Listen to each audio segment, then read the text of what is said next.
Hello students, welcome to my YouTube channel. और आज हम यहाँ पर रिप्रोडक्टिव सिस्टम के बारे में पढ़ते हैं। तो जब हम किसी भी सिस्टम के बारे में पढ़ते हैं तो सबसे पहले हमें उसके स्ट्रक्चर के बारे में पता होना बहुत ज़रूरी होता है। तो आज पहले हम यहाँ पर रिप्रोडक्टिव सिस्टम के स्ट्रक्चर के बारे में पढ़ेंगे। जैसा कि आप लोग देख रहे हैं, ये यूट्रस है, ये फैलोपियन ट्यूब है, ये ओवरीज हैं। देन यूट्रस के बिलो में होती है सर्विस और सर्विस के बिलो में होती है वजाइना। तो जो ये यूट्रस का उठा वाला पार्ट होता है, ये होता है fundus of the uterus. Then उसके बाद होती है यूट्राइन कैविटी, इसको हम यूट्राइन बॉडी भी बोलते हैं। नेक्स्ट यूट्रस के बाद होता है सर्विक्स। सर्विक्स के दो ओस होते हैं, एक होता है इंटरनल ऑस, एक होता है external os. Then cervical canal होती है और external os of the cervix के नीचे वजाइना होती है। Then both of the side, ये जैसा स्ट्रक्चर आपको इधर बना हुआ दिखाई दे रहा है वैसा ही सेम इधर भी होता है। ये फैलोपियन ट्यूब है जिसमें 4 पार्ट होते हैं, इनके बारे में हम आगे डिटेल में पढ़ेंगे। नेक्स्ट ओवरीज होती हैं जो बोथ साइड पे होती हैं। टर्म के बाद अब हम इसका इंट्रोडक्शन देखेंगे, जिसमें हम देखेंगे the new individual develop from the fusion of 2 different sex cells. इसमें सिंपली ये बताया गया है कि जब 2 डिफरेंट सेक्स जो होती हैं उनका फ्यूज़न होता है, यानी कि जब वो मिलते हैं तो एक न्यू इंडिविजुअल डेवलप होता है। और वो जो 2 डिफरेंट सेक्स सेल हैं वो कौन सी हैं? The male gametes are called spermatozoa and the female gametes are called ova, ovum और एक्स। जैसा कि इसमें बताया गया कि 2 डिफरेंट सेक्स सेल यानी कि जो स्पर्मेटोजोआ है यानी कि स्पर्म होता है, और जो ओवा होता है या ओवम होता है और या एग भी उसको बोलते हैं, जब इन दोनों का फ्यूज़न होता है तो एक न्यू इंडिविजुअल डेवलप। इंट्रोडक्शन के बाद अब हम function of female reproductive system पढ़ेंगे कि जो रिप्रोडक्टिव सिस्टम है उसका काम क्या है फीमेल्स के।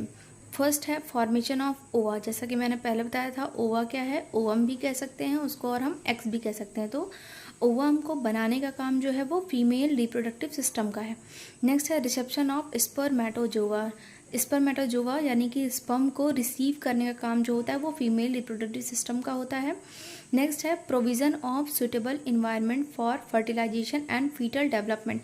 फीटल डेवलपमेंट के लिए और फर्टिलाइजेशन के लिए जो एक सुटेबल इन्वायरमेंट होता है वो कौन प्रोवाइड करता है? Female reproductive system. नेक्स्ट क्या है पार्चुराइजेशन यानी कि चाइल्ड बर्थ। जो फीमेल रिप्रोडक्टिव सिस्टम होता है वो चाइल्ड बर्थ में हेल्प करता है। Next lactation, the production of breast milk which provides complete nourishment for the baby in its early life. जैसा कि इसमें बताया गया है कि लैक्टेशन में हेल्प करता है फीमेल रिप्रोडक्टिव सिस्टम, क्योंकि ये क्या करता है, लैक्टेशन का मतलब क्या है कि प्रोडक्शन ऑफ ब्रेस्ट मिल्क को बनाने का काम करता है, क्योंकि जो न्यूबॉर्न बेबी होता है उसको नरिशमेंट के लिए मदर का ब्रेस्ट मिल्क ही प्रोवाइड करवाया जाता है। नेक्स्ट अब हम वजाइना के बारे में पढ़ेंगे। It is a tube like structure inside the pelvic cavity. ये एक ट्यूब लाइक स्ट्रक्चर होता है जो कि पेल्विक कैविटी के अंदर प्रेजेंट होता है। कैविटी मतलब एक खाली जगह। The vagina is a fibromuscular tube lined with stratified squamous epithelium tissue. ये क्या होती है? एक फाइब्रोमस्कुलर ट्यूब है जो कि किससे बनी होती है? स्ट्रेटिफाइड स्क्वामस एपिथेलियम टिश्यू से बनी होती है। Connecting the external and internal organ of the reproduction, जिसका काम क्या है? ये एक्सटर्नल ऑर्गन और इंटरनल ऑर्गन को कनेक्ट करने का। नेक्स्ट अब हम वजाइना की लेंथ के बारे में पढ़ेंगे। जो इसकी एंटीरियर वॉल होती है वो 7.5 सेंटीमीटर टू 8 सेंटीमीटर लॉन्ग होती है, और जो इसकी पोस्टीरियर वॉल यानी कि पीछे की वॉल होती है वो 10 सेंटीमीटर लॉन्ग होती है। और जो वजाइना का डायामीटर होता है वो 2.5 सेंटीमीटर हो, डायामीटर मतलब चौड़ाई। और जो वजाइना का कलर होता है वो पिंक होता है। And then the normal temperature is vagina is warm. जो वजाइना का टेम्परेचर होता है वो क्या होता है? वार्म होता है।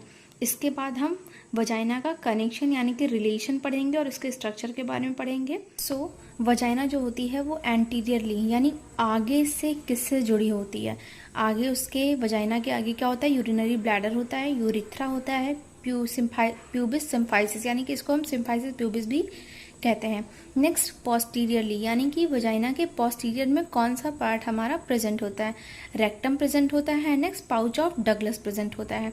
नेक्स्ट इंफीरियर यानी कि वजाइना के नीचे क्या होता है? इंफीरियर मीन्स नीचे के side. Opening of the vagina, वहाँ पर वजाइना की ओपनिंग होती है। एंड नेक्स्ट सुपीरियर क्या होता है? वजाइना के ऊपर क्या होता है? सर्विक्स होता है। एंड लैटरल वजाइना के क्या होता है? हमारी ओवरीज होती हैं।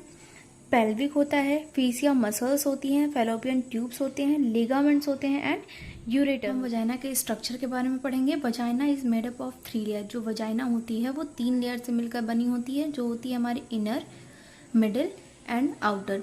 जो इनर लेयर होती है it is a circular layer, यानी कि ये आपको स्ट्रक्चर दिखाई दे रहा है, ये लेयर जो होती है ऐसे सर्कुलर मोशन में होती है। And it is made up of the mucus membrane, या म्यूकस मेम्ब्रेन से मिलकर बनी होती है। नेक्स्ट है middle layer. A middle layer of smooth muscle and composed of connective tissue. ये क्या होती है? मिडिल लेयर जो होती है बहुत स्मूथ मसल्स होती हैं और ये किससे मिलकर बनी होती है? कनेक्टिव टिश्यू से। नेक्स्ट है outer layer. It is a longitudinal layer and it is made up of squamous epithelium. ये लॉन्गिट्यूडनल लेयर होती है और ये किससे मिलकर बनी होती है? स्क्वामस एपिथेलियम टिश्यू से मिलकर बनी होती है। नेक्स्ट क्या है? Inside the vagina is wave like structure is called rugae, यानी कि small foldings.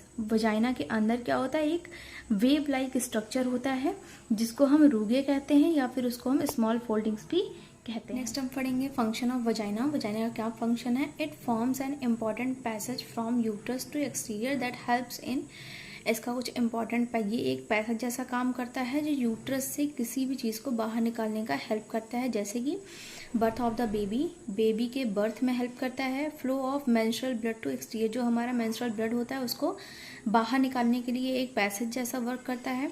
It acts as receptacle for the male copulatory organ penis for deposition of sperm. ये एक रिसेप्टिकल मीन्स एक रिसीवर के जैसा वर्क करता है मेल कैपिलेटरी ऑर्गन, यानी कि पेनिस को रिसीव करने का काम करता है for deposition of sperm.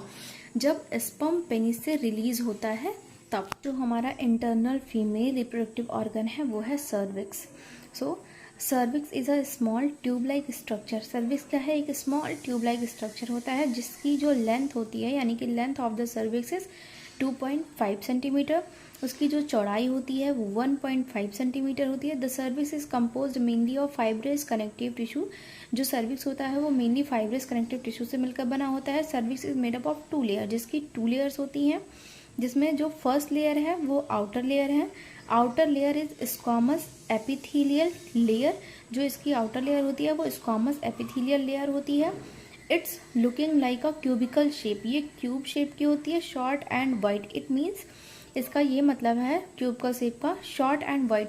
Short मतलब इसकी जो लंबाई होती है वो छोटी होती है और जो इसकी चौड़ाई होती है वो ज़्यादा होती है। सर्विक्स की इनर लेयर है जो कि किससे मिलकर बनी होती है? It is made up of columnar epithelium. ये कॉलमनार एपिथेलियम टिश्यू की मिलकर बनी होती है और looking like a column shape, ये कॉलम शेप की दिखाई देती है। नेक्स्ट इसमें एक इम्पॉर्टेंट नोट है जो कि क्या है? पॉजिटिव ऑर्गेनिज्म HPV, यानी कि human papilloma virus first effect squamous epithelium cell change shape and size. जो HPV वायरस होता है यानी कि ह्यूमन पैपिलोमा वायरस, वो सबसे पहले सर्विक्स की इनर लेयर को इफेक्ट करता है और जब ये इफेक्ट करता है तो उसका शेप कॉलम शेप से चेंज होके इस शेप का बन जाता है। नेक्स्ट क्या है? Function of the cervix. Cervix का फंक्शन क्या है? पैसेज वे, एज अ रास्ते के जैसा वर्क करता है। पैसेज किसी चीज़ को पास करने का काम करता है। इट हेल्प फ्रॉम फर्टिलाइजेशन, ये फर्टिलाइजेशन में हेल्प करता है। Next both occur close in during pregnancy time, open at the time of delivery. जो सर्विक्स होती है, मैंने पहले ही बताया था कि सर्विक्स में 2 ऑस होते हैं, एक होता है इंटरनल ऑस, एक होता है एक्सटर्नल ऑस। दोनों ही प्रेगनेंसी के टाइम पर क्लोज होते हैं और वो ओपन होते हैं at the time of delivery, जब डिलीवरी होने वाली होती है। सर्विक्स के बाद नेक्स्ट जो हमें टॉपिक पढ़ना है वो है uterus.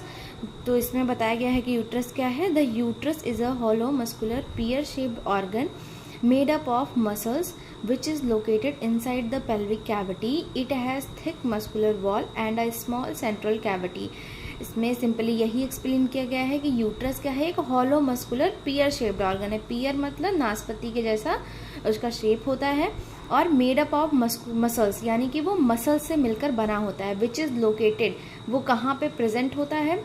Inside the pelvic cavity, pelvic cavity के अंदर वो प्रेजेंट होता है। और कैविटी मैंने आप लोगों को पहले ही बताया था कि क्या होती है? एक ब्लैंक स्पेस होती है जिसे हम कैविटी कहते हैं। It has thick muscular wall and a small central cavity. ये क्या होती है? जो यूट्रस होता है उसकी जो वॉल्स होती हैं वो थिक यानी कि मोटी होती हैं और मसल्स की बनी होती हैं और उसके अंदर एक स्मॉल सेंट्रल कैविटी प्रेजेंट होती है। यूट्रस के डायमेंशंस के बारे में पढ़ेंगे, जिसमें यूट्रस की जो लेंथ होती है यानी कि लंबाई वो 7.5 सेंटीमीटर होती है। डायमीटर यानी कि उसकी जो चौड़ाई होती है वो 5 सेंटीमीटर होती है। उसकी जो डेप्थ होती है यानी कि गहराई वो 2.5 सेंटीमीटर होती है। और जो वेट होता है यूट्रस का वो 30 to 40 ग्राम होता है। जिसमें आपके लिए एक इम्पॉर्टेंट नोट है कि यूट्रस और ब्लैडर के बीच में वो जो कनेक्शन होता है वो कौन सा होता है, तो वो क्या होता है, यूट्रोवेस्कुलर पाउच। नेक्स्ट क्या है, हम एनाटॉमिकल स्ट्रक्चर पढ़ेंगे यूट्रस का, जिसमें सुपीरियरली यानी कि यूट्रस के ऊपर क्या होता है, इंटेस्टाइन होती है और पेरिटोनियल कैविटी होती है। कैविटी मतलब एक ब्लैंक स्पेस होता है, यानी कि हमारा जो एब्डोमेन होता है वो। नेक्स्ट इन्फीरियरली यानी कि यूट्रस के नीचे क्या होता है, सर्विक्स होती है और वजाइना होती है। एंटीरियरली मतलब सामने, यानी कि यूट्रस के फ्रंट में क्या होता है, ब्लैडर होता है, यूट्रोवेस्कुलर पाउच होता है। नेक्स्ट पोस्टीरियरली यानी कि यूट्रस के पीछे क्या होता है, रेक्टम होता है एंड पाउच ऑफ डगलस होता है। नेक्स्ट लैटरली यानी कि यूट्रस के बोथ ऑफ द साइड में क्या होता है, side wall of the pelvic, जो पेल्विक है हमारा उसकी साइड वॉल होती है। ओवरीज होती हैं, फैलोपियन ट्यूब होती है एंड राउंड लिगामेंट्स। लिगामेंट्स क्या होते हैं, ये होते हैं जो हमारे ऑर्गन को होल्ड करके या कनेक्ट करके हमारी बॉडी में रखने का काम करते हैं। नेक्स्ट हम इसके बाद देखेंगे स्ट्रक्चर, जो यूट्रस है वो कितनी लेयर से मिलकर बना होता है। तो wall of the uterus are composed of 3 layer. जो यूट्रस है वो 3 लेयर से मिलकर बना होता है, पेरीमेट्रियम, मायोमेट्रियम एंड एंडोमेट्रियम।